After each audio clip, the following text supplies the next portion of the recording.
Today's lecture is called Cosmic Mass, or How to Calculate the Mass of the Visible Universe in about 3 minutes by Vince Bentley. That's me. And what we are going to do here first is we're going to do a simple example of the type of calculation that we're going to do today. By first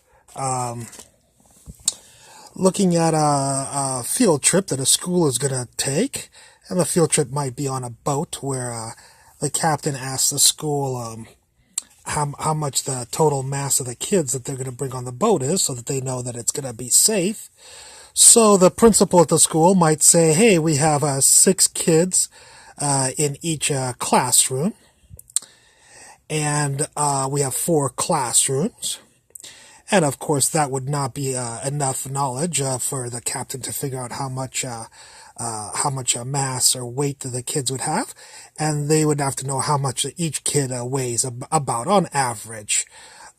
So the total mass of the children in the school would depend on the mass of each child, how many classrooms you have, and the number of children in each classroom. And so we'll just make the mass of each child about 50 kilograms. And how many children are in each classroom? I think there's 6 in that one, and 6 in that one, and 6 in that one, and 6 in that one. So the children in each classroom is 6. And how many classrooms do you have? You have 4 classrooms. So if you want to calculate the total mass of the children that are going to go on the boat, you probably want to do 50 times 6 times 4. And that's what I've done here. I said the total mass of the children is 50 times 6 times 4. So if you multiply the children times the classroom, you'll get 300 kilograms. In other words, one classroom has the children have a mass of 300 kilograms. And if you have 4 classrooms, 4 times 300 would give you a total mass of 1,200 kilograms. So that's just a simple example of the type of calculation that we're going to do to calculate the mass of the visible universe. And the universe is a lot like a school in the sense that it has classrooms, but the classrooms are called galaxies. You could type in galaxies and do image if you want to see what a galaxy looks like. Otherwise, you're going to have to put up with my crude drawings of a spiral galaxies. Although there's many different types of galaxies, I just want to make them spiral so they looked a little bit nice and interesting. We could think of each classroom in a school like each galaxy in the universe. There's not 4 galaxies in the universe, though. There's quite a bit more. I've only drawn 2 of them, and then I put ... because there are over 100 billion galaxies in the universe. Of course, way too many to fit on this page. So by this I mean that I drew 2 of them, and there's a lot more galaxies in the universe. But if we use the example of the school with the example of the universe, we'd want to know the same things. We can think of the stars as the children, and we'd like to know, the mass of each star or the mass of each child. We'd like to know how many stars are inside one galaxy classroom, just like we wanted to know how many kids are inside this classroom right here. And then we'd want to know how many galaxies we have about in the universe, just like we wanted to know how many classrooms we had in this school. And so the total mass in the universe will depend on 3 things, just like a school. You'll need to tell me the mass of the star or the mass of the child. You'll need to tell me the number of galaxies in the universe or the number of classrooms in the school. And you'll need to tell me how many stars are in each galaxy, just like you have to tell me how many children there are in each classroom. Okay, well, let's do the same thing we did here. We said the mass of a child was 50 kilograms. The mass of a star is quite a bit more, and we're just going to take the mass of our sun, which is an average star. So the masses of stars differentiate just like children. We're going to take the average mass to be 2 with 30 zeros after it. I did not draw all 30 zeros. I put ... because they would not fit on the page also, and it would be silly. Scientists write, though, 2 with 30 zeros to be we write them like this, 2 times 10 to the 30th. And that's a shorthand. That way we scientists don't have to write 30 zeros there.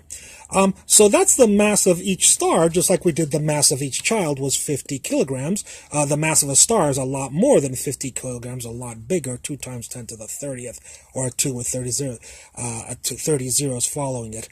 The next thing we wanted to know here was, hey, how many classrooms do you have in the school? Well, here we want to know how many galaxies we have in the universe, and we have about 100 billion galaxies that we see in the universe. I did write all the zeros here. 100 billion is a 1 with 11 zeros after it, and then I wrote how we scientists write it, 1 times 10 to the 11, and the 11 stands for zeros, just like the 30 stands for zeros. And then what was the next thing we wanted to know over here for the school? We wanted to know how many students there were in each classroom. Here there were 6, so we want to know how many stars there are in each of the classroom of galaxies. In this galaxy, about how many stars are there? And on average, there's about another 100 billion stars inside one galaxy. And so 100 billion, again, is 1 with 11 zeros after it, and we write it as 1 times 10 to the 11th. And then, just like we did for the children, we did 50 times 6 times 4 to figure out the total number of the mass in here. We'll do the same thing with these classrooms or galaxies. We'll do the mass times the number of galaxies times the number of stars in each galaxy, just like we would do as if these were how many children you had, the number of classrooms you had, and how many kids are inside each classroom is the analogy with this, if you want to see a simplistic way. So when we do 50 times 6 times 4 to figure out the total mass of the children, here we'll have to do 2 times 10 to the 30th times 1 times 10 to the 11th times 1 times 10 to the 11th. And I've written that down here for the total mass of the universe. All the galaxies would be this 2 times 10 to the 30th is the stars. 1 times 10 to the 11th is the galaxy. How many stars are in a galaxy, and 1 times 10 to the 11th is the number of galaxies in the universe. Very simply, to the child is very similar to the star. The number of classrooms is the number of classrooms is similar to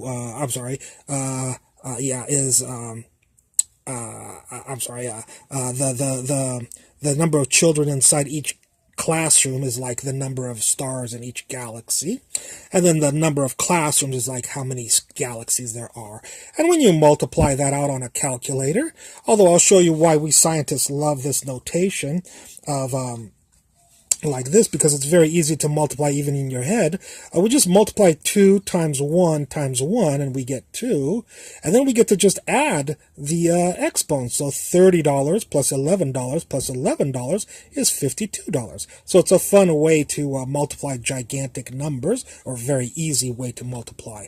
And so we see that the total mass of the universe is not 1,200 kilograms like we did for the child's, but a lot more kilograms. It's 2 with 52 zeros following it. Of course, I did not write 2 with 52 zeros. I'll show it to you a picture here with a ...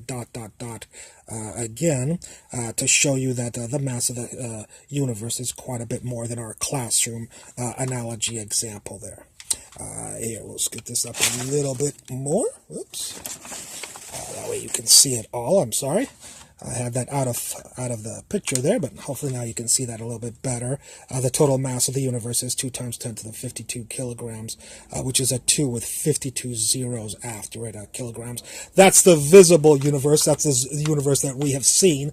Of course, the mass is probably a lot larger because there's a lot of the universe that we do not see. And that's the end of the lecture. I hope you enjoyed it, and I look forward to any comments you may have concerning it. Thank you.